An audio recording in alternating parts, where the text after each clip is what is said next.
I am Ms. Sloan, a famous political lobbyist in Washington. My every move can influence the development of a country. This is a hearing against me. The charge against me is bribing senior officials with huge sums of money. The entire Senate was silent and everyone was waiting for me to make a mistake. They would find a handle as soon as I opened my mouth. I know that keeping silent should have been the best choice.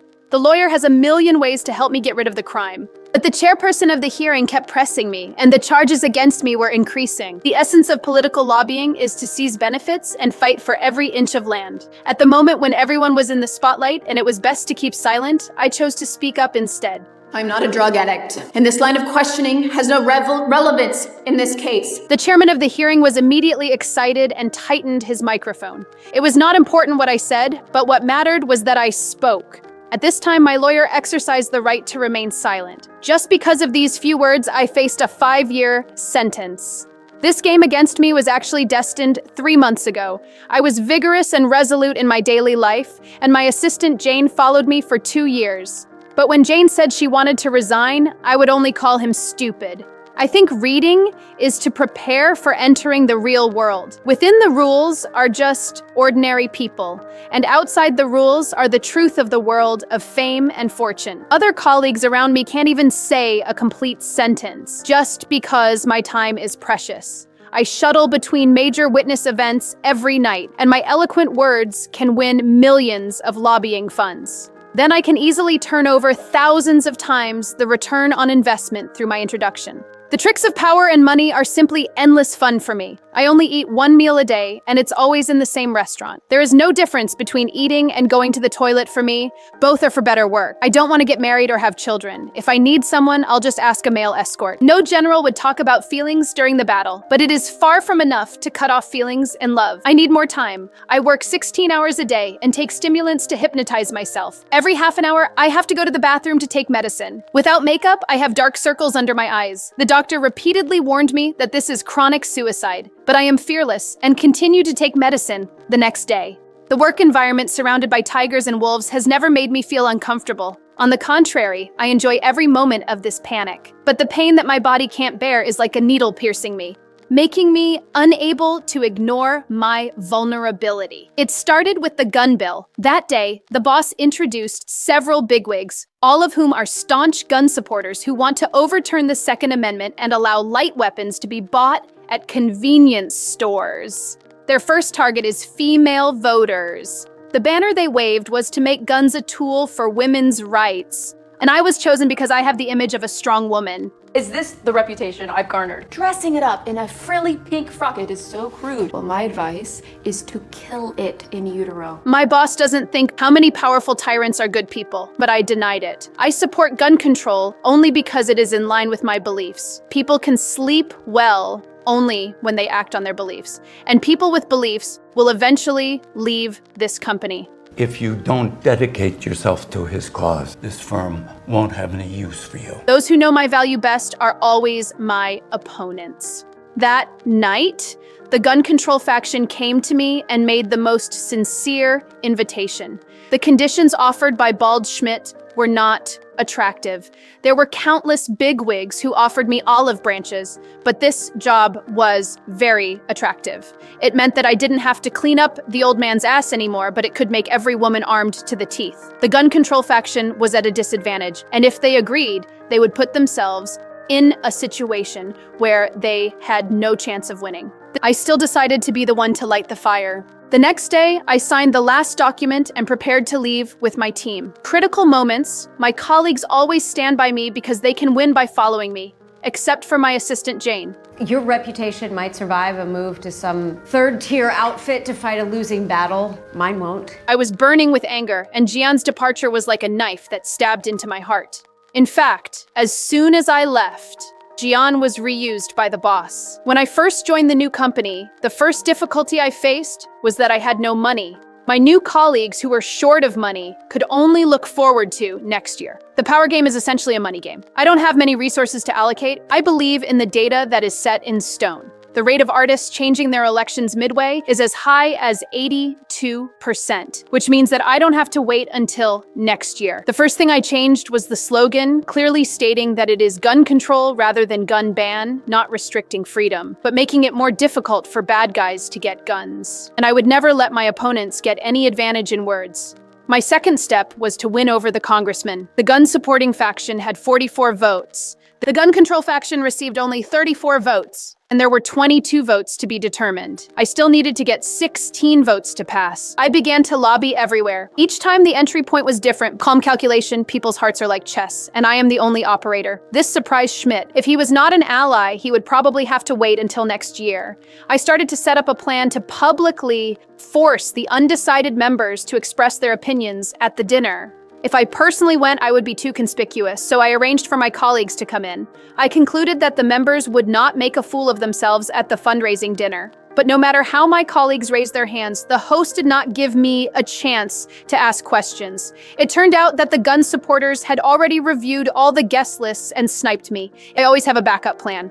I hired an actor to raise his hand and easily forced the members to express their support for the gun control bill, and I easily won 3 votes. You decoyed me? I never told anyone my plan, even my teammates who fought side by side. And that's a wrap. Soon I implemented a plan and secretly arranged for my colleagues to go to Florida to canvass for votes. But just after they started to act, a meeting to punish the traitor was suddenly held. I changed my mind and said I would not go to Florida, but to Colorado instead. Throughout the photos of my colleagues and opponents accepting bribes. As I said, In this town, no matter where you are, you're never more than 2 feet away from a rat. the appearance of a cockroach means that the entire kitchen has been occupied. Schmidt immediately rectified the entire building, but I didn't expect him to follow me.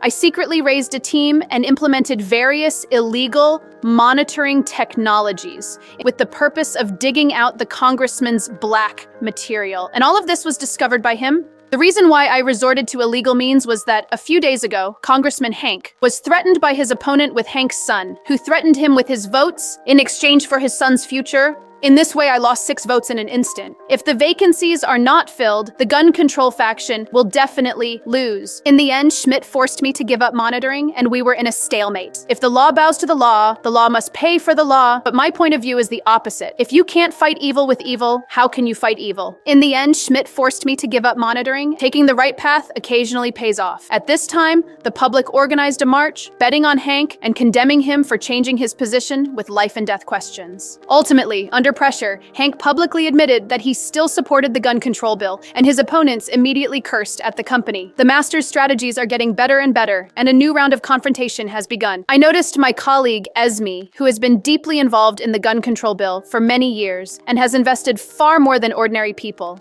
When chatting, I found out that Esme was a victim of a school shooting. It took him many years to get out of the shadow. I proposed to use his experience, increase her exposure, and build a good reputation for her. Though Esme was secretly uneasy, he regarded me as an upright person. This day was the day for the 2 factions to debate on live TV. I dressed up. Ford, the male public relations I had always ordered, happened to be working part-time here. This scene happened to be seen by the opponent, laying the groundwork for future hidden dangers. The debate started soon. Faced with a country with a population of 340 million, but 300 million guns, the discussion about whether to control or relax guns has reached a point where it cannot be ignored. Throughout the whole process, I was cautious and careful.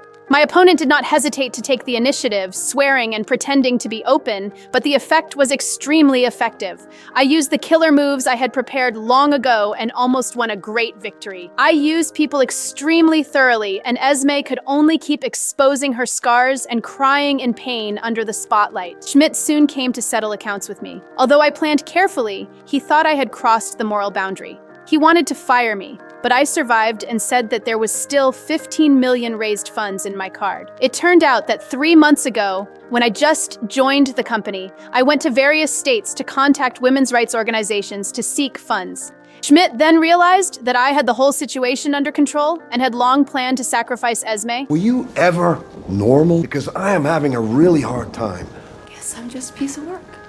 No one understands my hardship walking alone in the dark night. After the Esme incident, I was only 4 votes away from success. Major media outlets attacked in turn, and negative news about me was all over Washington. But these attacks couldn't hurt me. I was already in a certain winning position, but that day Esme was being followed. A gunman, in order to defend his rights, wanted to shoot Esme dead. At this moment, another gunman appeared, killed the stalker, and protected Esme. The next, public opinion was like the wind. The gun advocates were in power. The murderer's gun came from underground channels, while the rescuer's gun was legally registered. Gun supporters took the opportunity to emphasize the necessity of legal gun ownership. I apologized to Esme as quickly as possible. People who are controlled by emotions can hardly achieve great things. But at that moment, for the first time, I showed cracks in my tempered steel. Esme pointed it out. You cross the line when you stop treating people with respect. The gun rights faction seized the opportunity and quickly won a large number of votes. The gun control faction was already in danger, and those cunning old men realized only by destroying me could they win the final victory. They began to collect my negative information. Jane found the document I signed on the day I resigned. It was the document for arranging the overseas trip of the congressman and could be used to accuse me of bribing the congressman and immediately bribe a senator to make him the chairperson of the hearing. The attack on me officially began. The first round of accusations was that I abused drugs, and the second round was illegal surveillance. Schmidt testified that I tapped the phone of the congressman. I admitted it, but I hadn't done it yet. The third round was about my private life, and the male publicist Ford became a witness. The chairman repeatedly pressed him to ask. No, sir, I did not. The only evidence for conviction was the document I personally signed. I finally had the opportunity to speak for myself. Standing in front of the court, the hand holding the water exposed my mood. I apologized for crossing the line first, but I didn't think I was a parasite of democracy. The system is corrupt, and people with real conscience have nowhere to survive. I showed my real trump card, a website address, which can download a video called Earthquake. The video records the transaction between the gun advocates and the chairman of the hearing. Since I pushed the empty gun bill, the situation has been rehearsed. Jane has always been my insider. I deliberately signed the document in order to expose it at a critical moment, create a hearing, and trigger this earthquake that can turn the tide. This plan was not told to anyone because I might face a 5-year prison sentence. I'd cleared my colleagues one by one. I have come to this moment on my own. Before calculating everyone, I first calculate myself. The old gods do not fall. How can the new gods be born? This is my way.